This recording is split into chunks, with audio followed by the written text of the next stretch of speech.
Il existe trois façons de positionner deux plans dans l'espace cartésien. Donc, premièrement, on peut avoir deux plans qui sont parallèles distincts. Donc, imaginez deux feuilles de papier que vous placez une par-dessus l'autre et vous laissez un espace entre les deux. Donc, ces plans-là vont continuer à l'infini sans jamais se toucher. On remarque donc que les vecteurs normaux à ces plans-là sont parallèles, c'est-à-dire que k fois le vecteur normal n2 va me donner le vecteur n1. Maintenant, on remarque aussi qu'il n'y a aucun point d'intersection. Et donc, il va être possible éventuellement de calculer la distance entre ces deux points-là. Contrairement à deux plans qui sont parallèles confondus. Donc, les deux plans parallèles confondus, c'est vraiment deux feuilles de papier que vous placez une par-dessus l'autre.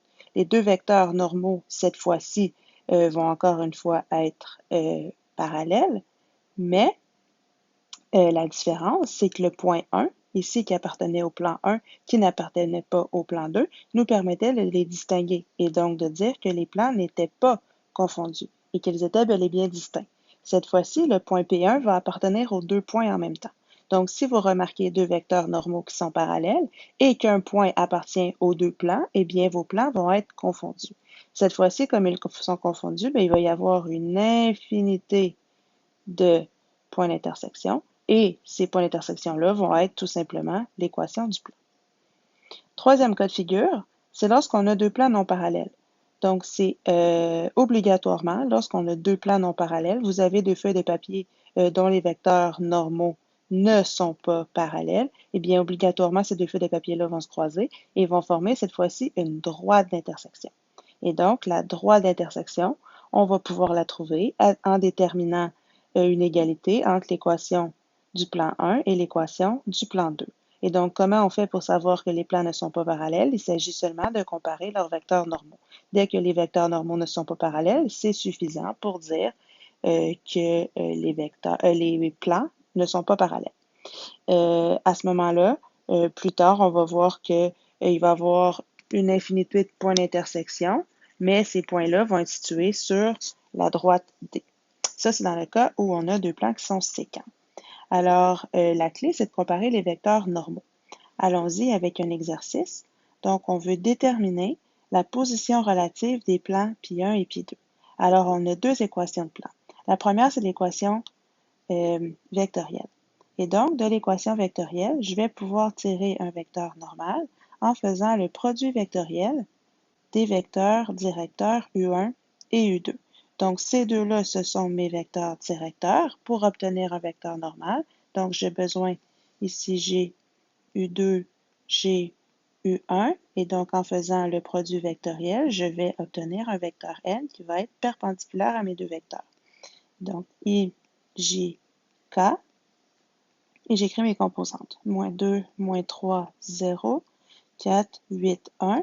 On va donc avoir I fois le déterminant de la matrice qui reste, moins J fois le déterminant de la matrice qui reste, et finalement plus K fois le déterminant de la matrice qui reste.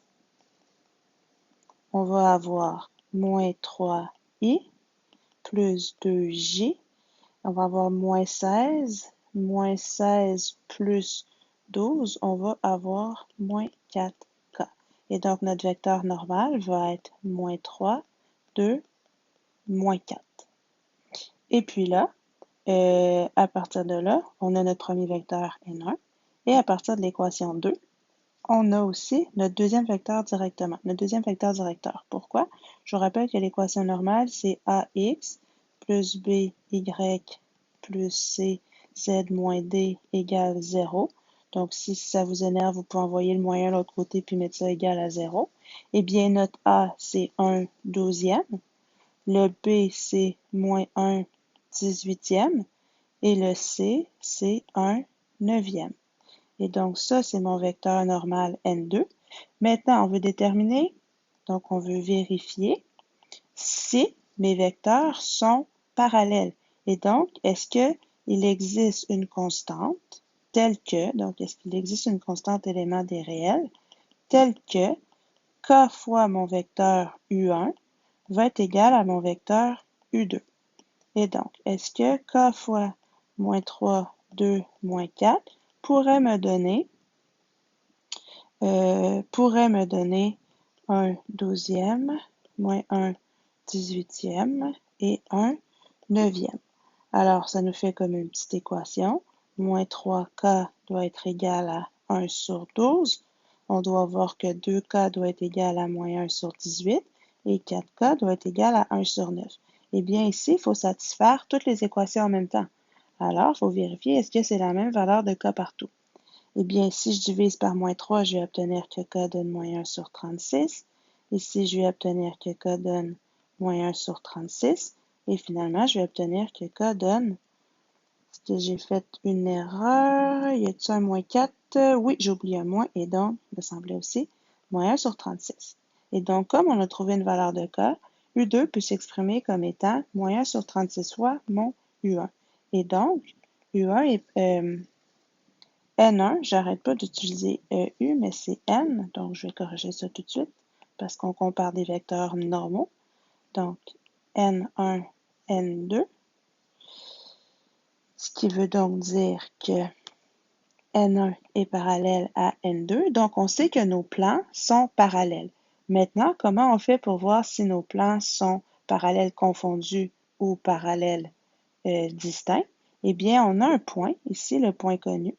On va vérifier est-ce que ce point-là appartient à P2. Donc, est-ce que 4 moins 3, 3 est élément du plan 2? Et donc, est-ce que 4 sur 12 moins 3 sur 18 plus 3 sur 9, ça fait 1. Bien, 4 sur 12, si je divise par 4, ça va faire un tiers. Plus 3 sur 18, qu'est-ce que c'est? C'est 1 sixième. Plus 3 sur 9, c'est un tiers. Eh bien, un tiers plus un tiers, ça va faire 2 tiers. 2 tiers plus un sixième, ça ne fera pas 1 sur 9. Et donc, le point n'est pas élément de pi2. Ce qui veut donc dire que, là, désolé, je manque de place. Ce qui veut donc dire que plan 1 est parallèle distinct. Donc, P1 et P2 sont parallèles distincts. Puisque nous n'avons pas un point qui est commun à nos deux plans et que les vecteurs normaux sont parallèles.